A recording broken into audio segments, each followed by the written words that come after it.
Alors aujourd'hui, je vous amène à la rencontre de Patrick. Patrick, encore un historique du Cap Ferré. Et alors, je ne vais pas parler longtemps parce qu'en fait c'est Sandra, notre belle chroniqueuse de TV Cap Ferré, qui nous a proposé ce portrait de Patrick de la boutique Tutti Frutti Surf School. Alors nous y voilà, nous arrivons sur la boutique. Il y a Sandra et Patrick. Alors bonjour à vous deux. Je vais donner la parole à Sandra. Voilà, alors Sandra, tu nous présentes Patrick. Et oui, Thierry, aujourd'hui je te présente quelqu'un qui est vraiment enraciné au Cap Ferré depuis, on va dire, plusieurs années. Mais on va pas trop te vieillir, on va dire depuis quelques années. On peut y aller, on peut y aller. Oh, j'habite au Ferré depuis presque 40 ans. Voilà, et donc on va parler de son petit commerce plutôt grand par le nom. Little Big Shop, 40 mètres carrés. Mais depuis quelle date cette petite boutique a été montée? Je l'ai prise en 1986. Ma propriétaire, Mme Quentin, l'avait faite construire je crois qu'elle avait ouvert la boutique en 1969. Donc c'est une boutique vraiment historique par la date, parce qu'à cette époque-là, il n'y avait rien à part quelques restaurants ou trucs de boissons ou jouets de plage, quoi. Enfin voilà, il me manque 4 ans pour le 40e anniversaire. C'est au moment où tu es arrivé sur le Ferré ou non, moi je venais comme un bon bordelais de base. Voilà. On était là tous les week-ends, on était là les 3 quarts des vacances, enfin, voilà. Mais je veux dire accro, hein, je veux dire c'était les week-ends d'hiver, c'était dès qu'il y avait un jour de libre, ouais, accro. Et l'école de surf, Patrick, elle s'est montée quand? L'école de surf, je l'ai montée en 99. Les enfants et les adultes trouvent à la plage de l'Horizon, comme d'habitude. Tout à fait. Elle n'a jamais changé d'endroit? Non, on a attribué une concession sur la plage de l'Horizon, donc on a une cabane. T'as pas dû déménager la cabane, toi, à cause de l'eau qui avance? Alors, ça a été moins une. Il y a une année où on aurait pu tomber à l'eau si on n'avait pas fait remettre un énorme tas de sable. Ça a été moins une. Et, qui a remis le tas de sable? Attention, ça c'est entièrement à nos frais. C'est à vos frais, d'accord. C'est à nos frais. Donc la personne qui nous faisait ça à l'époque, quand je l'ai appelé un 15 août pour lui dire il me reste 3 mètres devant la cabane, il y a 3,50 m de houle annoncée avec des grands coefficients. Il était bloqué, il ne pouvait pas venir. Donc il a vite fallu que je trouve quelqu'un d'autre. Ouais. Et voilà, enfin, je ne sais pas si on peut faire de la publicité, mais c'est les établissements CASO parce que c'est aussi des potes à la base. Mais enfin bon, les mecs ils ont assuré le coup grave. Alors le seul truc, oui, c'est que l'érosion fait qu'on a été obligé de surélever nos cabanes. De plus en plus, quoi. Oui, c'est ça a été le problème. À savoir que le coût du mouvement de sable, il est passé au triple. C'est ça. Voilà. Et là, j'ai été encore voir il n'y a pas longtemps, ça a encore bien avancé. Ah, mais là, ce qu'on a fait, dès l'instant où on le fait, la prochaine marée haute est au pied du truc déjà, est déjà en train de grignoter. Eh oui. Alors Patrick, chez toi, donc on peut louer une planche de surf ou l'acheter. Et c'est pareil pour le skate, ou le skate on peut... Non, là la location ça porte que sur les planches de surf. D'accord. On pratique aussi ça directement sur la plage au niveau de l'école. Avant qu'on visite ta petite boutique, est-ce que tu peux me dire 2-3 petites consignes pour les gens qui vont dans les baïnes sans connaître le danger? Avec planche c'est toujours pareil, les sorties de baïnes c'est souvent le moyen pour nous de partir au large, justement chercher les vagues.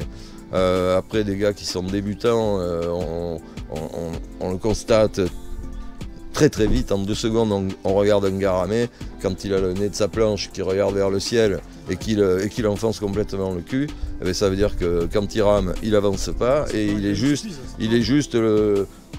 porté par le courant et là les 3 quarts du temps, il ne va pas passer derrière, ça va le repousser. Et puis le jour où il passe derrière par hasard, il a matière à avoir des soucis. Donc c'est surtout sur le problème de la qualité du matos. Si les mecs ont des planches à 3 balles achetées je ne sais pas où, ils ont un mauvais leash. Si le leash casse, là, ils sont nageurs et nageurs à l'océan. Enfin, je veux dire, on connaît assez de gens qui connaissent l'endroit depuis 50 ans et qui se sont noyés. On couvre beaucoup plus de terrain. Enfin, je veux dire, les postes de MNS, ils sont éparpillés. Les surfeurs, il y en a partout à l'eau. Oui, on voit souvent des surf-personnes justement qui ne connaissent pas les dangers des baïnes. Le franchissement de la baïne, quand tu sais surfer, etc., la baïne est un atout puisqu'elle t'amène derrière, naturellement. Mais enfin, passer derrière la barre chez nous, ici c'est un pays de très bons rameurs. Il y a des endroits au monde où on va avoir des vagues fabuleuses, mais enfin il suffit de faire le tour sans se mouiller la tête pour revenir se placer. Ici, ça se mérite, quoi. Donc voilà. En gros, quand tu es débutant, il vaut mieux être bien encadré, aller voir un prof de surf, une école de surf. Ça fait gagner du temps. Moi, je suis d'une génération où je ne sais pas combien on était, mais si on était une trentaine disséminés sur toute la presqu'île, c'était le bout du monde. Tu as combien de profs actuellement dans ton école de surf, Patrick? Alors là, cette année, je n'en ai que 2, au lieu des 4 que je suis potentiellement autorisé à employer. Mais là, on a un très très gros problème, je pense, à un certain niveau de la formation. Ouais. Je pense qu'ils ne savent juste pas combien de gens sortent de leur... arrête, parce que c'est pas un métier à vie pour tout le monde. Ouais. Donc si vous formez 100 personnes chaque année et qu'il y en a 150 qui sortent du marché, eh bien là c'est les Landes, c'est tout le long, tout le monde est en train de chercher des moniteurs. Ouais. Donc ça devient une foire d'empoigne pour les avoir. On est en train de parler d'enchères et de tout le tralala. Et donc à un moment, quand on sait le poids des charges sur un salaire, les enchères, elles sont, voilà, elles se placent à un autre niveau. Voilà. On va visiter la petite boutique. Et dis-moi, Patrick, parce que moi je l'ai connu au tout début, puisque mes parents, on venait chez toi avec mon frère. Oui. Mon frère était donc surfeur, donc il venait toujours fouiller dans ton magasin, moi dans tes petits t-shirts, maillots. C'était mon petit magasin préféré. Le plancher, il est d'origine? Ah, le plancher, il est de 69, comme on dit, une très belle année. Et dis-moi, dans la famille, je connais quelqu'un qui s'appelle Manu, qui est donc ta fille, qui est on va dire, une surfeuse invétérée et qui a fait sa petite place émérite, parce que pour être une fille dans ce milieu, il faut quand même avoir du mérite, on est d'accord? Ben oui, comme elle a dit un jour un employeur, sur un entretien d'embauche, elle était chez Quicksilver et le gars finit par lui dire à un moment donné: mais alors attends, ton père il a un surf shop depuis presque 35 ans, toi t'as 32 ans à l'époque, t'as commencé à surfer quand? Et là elle a regardé le gars en disant: je crois que papa m'a mis sur une planche de surf, je marchais pas encore. Voilà. Donc oui, on les a mis à l'eau très tôt, on les a encadrés parce qu'on avait la chance d'être surfeur. Ouais. Elle savait nager donc très vite. Oui, mais elle a presque su surfer avant de savoir nager. Enfin, j'exagère un peu, mais pas loin, quoi. Donc là, on peut apercevoir ta fille justement, qui est en train de surfer. Oui, on l'a ici au milieu. Bon, papa a une certaine fierté, donc. Ça m'étonne. Manu est ici au milieu. Est-ce que c'est au Lacano Pro? Alors non, ça c'était au Costa Rica. Au Costa Rica. Et puis, de l'autre côté. Elle a eu la chance de voyager, dis donc. Elle a beaucoup voyagé pendant une période. Elle partait 4 mois tous les hivers. Et maintenant qu'elle s'est implantée au Pays Basque. Voilà, c'est ça, au Pays Basque. Quelle erreur! Mais non, c'est superbe le Pays Basque. À ce pauvre-là, pour elle, c'est le bonheur absolu. Elle a son cap ferré, elle revient de temps en temps. Elle aime les grosses vagues. Et là-bas, elle est devenue locale à Guétari. Elle fait quoi comme métier? Alors là, à l'heure actuelle, elle travaille dans une école de surf. Voilà, elle s'occupe de la gestion, accueil, voilà, réservation, tous ces trucs-là. Parce qu'en fait, elle s'est présentée aux examens pour pouvoir passer le diplôme de moniteur. Ouais. Et en fait, au prérequis, c'est-à-dire le moment où on vous jette à l'eau pendant un temps limité pour voir quelle catégorie de surfeur vous êtes, on lui a donné un peu moins de la moyenne. Ce qui a fait marrer tous les copains moniteurs qui la connaissaient, tous les gens qui la connaissent ici. Je veux dire, s'il y a quelqu'un qui aurait plus dû être... Oui, mais ça, tu sais, ce sont que les... Non, mais ça correspond avec ce que je disais tout à l'heure sur le manque de moniteurs sur le marché. Ouais. Parce qu'à la montagne, ça n'existe pas, ça. Oui, c'est vrai, tu as raison. À la montagne, tu arrives, tu veux faire des cours de ski, il y a toujours un moniteur pour te filer des cours de ski. C'est vrai. Voilà, ils en ont des ribambelles. Ouais. Alors, on va faire un petit tour dans la boutique. Donc là, c'est le rayon femmes. Oui, c'est là où je... Ici, Patrick, comment est organisée cette boutique? Elle est bien organisée pour la 40 mètres carrés. Disons que voilà, comme on a 40 mètres carrés et un max de produits, on est devenu des rois du compactage. Ouais. Mais pour le petit espace que c'est, en fait, il faut venir plusieurs fois pour capter... Des centaines de références. Ah là, j'en ai un paquet. J'imagine. On travaille que sur des petites séries, que ce soit sur les t-shirts, les shorts, les vêtements femmes. On a quelques pièces de chaque modèle, point final. C'est là où j'ai acheté mes premiers t-shirts. Notre petit secteur féminin là, nos juniors derrière toi. Les juniors, ça c'est le il y en a de 2-3 ans. Regarde. 3 ans peut-être. Ouais. C'est sympa, c'est tout mimi. Et les hommes au fond avec tout ce qu'il faut. On les prend tôt. Là ici, notre côté technique, combinaison, hommes, femmes, enfants, etc. Les fameux skimboards. Voilà. Les planches que tu mets en haut, c'est parce que ce sont des collecteurs. Alors, d'une certaine manière, oui, c'est un peu du collector parce que là, on est sur des planches qui sont un peu au sommet de ce qui se fait de plus beau. Ouais. Donc, c'est des planches sur lesquelles, grosso modo, faire de l'argent est une utopie totale. Ouais. Mais par contre, je veux dire, c'est le gars qui veut un bel objet. Il est servi, et puis pour nous aussi, c'est quelque part,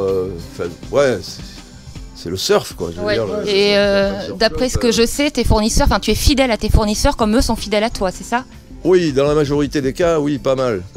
Mais ça, c'est important quand même. C'est vrai qu'il y a ça. Enfin, moi, j'ai des fournisseurs. Dans le système où on est. Oui. J'ai des fournisseurs avec qui je bosse pour certains depuis. Le plus ancien, c'est 37 ans. Donc j'en ai un paquet, c'est dans la zone des 30 ans. Et après, au fur et à mesure, des petites choses qui sont rentrées, qui sont arrivées entre temps et puis qui méritaient d'avoir leur place chez nous. Patrick, ces planches, par exemple, qui sont un peu hors normes, quoi, c'est des planches qui sont fabriquées où en fait? Alors là, en l'occurrence, c'est un copain à moi qui est d'ailleurs originaire de la Presqu'île, puisqu'il s'agit de Vincent Lemanceau. D'accord. Et Vincent, lui, il a migré aussi vers le sud, il est à Hossegor à l'heure actuelle. Et il a commencé à shaper il y a quelques années. Et il fait beaucoup de très très belles planches. C'est pas des planches old school, mais bon, il y a beaucoup de modèles rétro, etc. Et d'ailleurs, la marque s'appelle Surfing Estate. Et il y a toujours des vidéos rattachées à chaque modèle de planche. Donc on peut voir ce qu'on ne trouve pas du tout sur la majorité des sites de surf. On voit la manière dont la planche réagit. Voilà, puisqu'on a les mêmes surfeurs qui les surfent. Et on voit très bien qu'ils évoluent différemment selon le type de planche, tout en s'éclatant quand même. Et là, je te remercie infiniment de nous avoir accordé du temps, surtout toi que je connais depuis longtemps et qui connaît mes parents, du temps de Jonathan, où vraiment c'était presque en même temps. Mon frère a bossé avec tes parents. C'est ça, ça me tenait vraiment à cœur, et parce que tu es une personne entière, je trouve, humaine, et qui a su rester humble. Voilà, c'est pour ça que je voulais absolument... venir te voir. Beaucoup, merci. Voilà. Au revoir. Ils étaient mignons tous les deux. Et moi j'ai une dernière question, Patrick. Et Patrick, là, dans ces dernières années, en fait, est-ce qu'il y a une évolution particulière que tu aimerais évoquer par rapport à la technologie, au surf? Il n'y a rien de... Non, pas spécialement. Juste qu'on continue à encourager les gens à la convivialité, que ce soit sur terre ou surtout dans l'eau. Voilà. Moi je viens d'une époque où on était heureux de voir une tête nouvelle arriver à l'eau. Aujourd'hui, les gens rentrent à l'eau, se disent pas bonjour, etc. Si, dans le groupe qui se connaît, ça a changé un peu, La mentalité a changé. Ça j'aime bien ces conclusions parce que c'est des valeurs qui nous rejoignent. Effectivement aujourd'hui, ça c'est soyons sociables, voilà.